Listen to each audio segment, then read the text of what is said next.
Ito ang mga chong malupit na scooter na pang trabaho, pamasok at pang negosyo. Nandito na yung mga hinahanap mong specs na wala doon sa Lexi at sa Click Before. Nandito rin yung mga freebies na malulupit at syempre matipid ito sa gas consumption. Alam na alam natin kapag ganito ang gawa ng Kymco, talaga namang matipid sa gas. Ito nasa pangalan niya pa nga, Agility Eco 125. Check natin sa video na to ang full specification at price or SRP sa Philippines na itong bagong Kymco Agility Eco 125. Kung naghahanap ka ng budget meal na scooter pero branded, quality at matagal na sa market at syempre yung halos kompleto na rin ng specs, ito ang bagay sa'yo. Kung limited ang budget at hindi abot sa mga pangarap mong scooter like Aerox, NMAX, ADV at yung bagong Lexi, merong mas pinalupit na scooter na para sa'yo. Perfect for investment na rin to, lalo na sa ating mga nagtatrabaho, nag-grab, nag-aangkas, food panda or kung anumang mga platform na pwede mong ginagamit sa negosyo, ito ang pasok sa'yo. Ito na ang Kymco Agility Eco 125. Kwento natin yung specs mga chong, inote mo na din para magka-idea ka, sabihin natin ang installment at ang SRP. Simulan natin sa makina. Si Agility Eco 125 ay 125cc, air-cooled, single overhead camshaft, 2 valves kaya matipid, and of course may bore and stroke na 52.4mm by 57.8mm at may compression ratio na 9.6:1. 4-stroke ito with max HP na 9.4 at 7,000 RPM at maximum torque na 10.2 Nm at 6,000 RPM. Meron itong fuel capacity na 9.0 liters or 9 liters at may dry weight or timbang na 119 kg. Kita nyo naman ang fuel capacity na ito. 125cc lang pero 9 liters compare kay Lexi na 4.2 liters lamang at 155cc. Medyo baliktad ano? Pero dito sa 9 liters niya sobrang sulit na ito.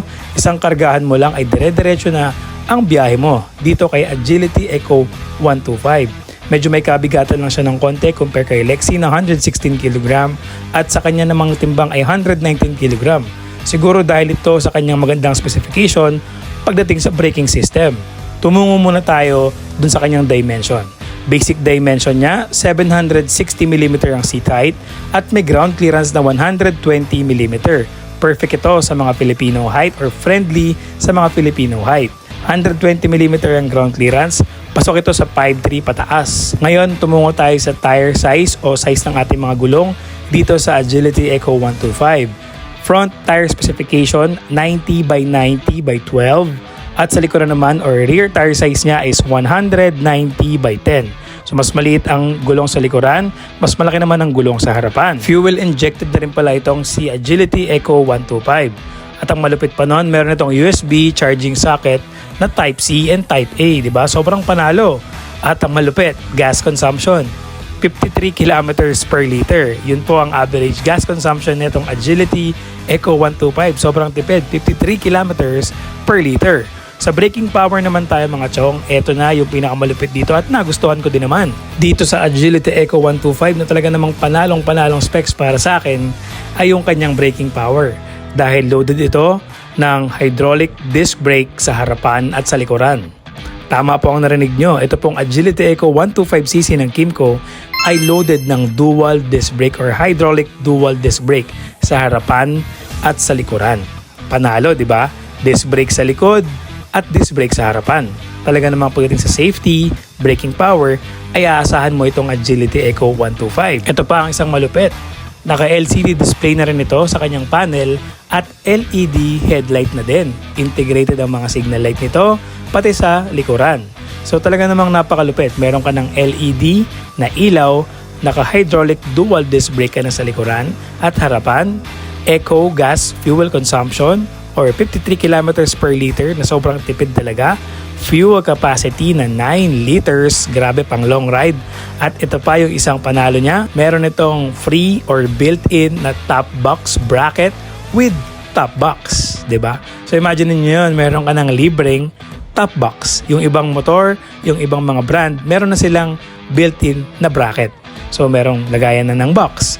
Si Agility Eco 125 ng Kymco, binigyan ka na rin ng top box. Hindi lang bracket ang ibibigay sa'yo ni Kimco.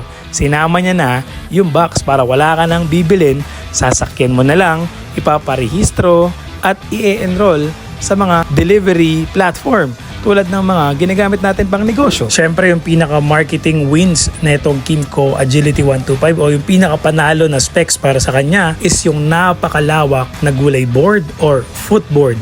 Kasya po dyan ng 1 galon ng tubig or 2 galon ng tubig pag nakatayo sa sobrang laki ng footboard. Plus bibigyan ka pa ni Kimco ng free 30 liters na top box. Imagine niyo yon, may free kang top box na 30 liters, maluwag na footboard at meron ka ding under seat compartment. So perfect talaga ito pang long ride, pang biyahe, pang luwas o pang uwi sa probinsya. Sobrang solid, halos kasya na lahat sa laki ng footboard, under seat compartment at 30 liters na top box. Talaga namang pasok sa investment pang negosyo, pang trabaho at pambiyahe, pamporma dahil pogi rin naman itong si Agility Eco 125. Ngayon, magkano ba ang SRP nito sa Philippine market? Na-launch na po ito ngayong buwan lamang, halos kasabay ni Lexi 155 at ang SRP nito sa Philippine market ay 82,500 lang po. Imagine niyo yan guys, ganun siya kamura with this specification. Malaking footboard, dual disc brake, free na top box, 82,500 lang po ang SRP niya. Pagdating naman sa installment, merong iba-ibang installment dito kay Kimco Agility, depende sa dealership. Pero may nakita ako for as low as 4,900 down payment at nasa 4 or 5,000 monthly amortization for 36 months. So depende yan sa dealership na mapupuntahan nyo. Hanap na lang kayo ng mas murang down payment at murang monthly na may rebate. Talaga namang panalong-panalo itong Kimco Agility Eco 125 na 82,500 SRP at kompleto, dual disc brake, malaki ang footboard or gulay board, may USB charging port at may libreng top box, 'di ba? Sobrang solid, sobrang tipid sa gas with freebies at dual disc brake. Ito ang Kimco Agility Eco 125 with the price tag of 82,500 pesos. 'Di ba? Sulit. Ikaw, pasok ba sa'yo to? Kung nagtatrabaho ka, comment mo nga dyan kung pwede na sa'yo itong scooter nito from Kimco.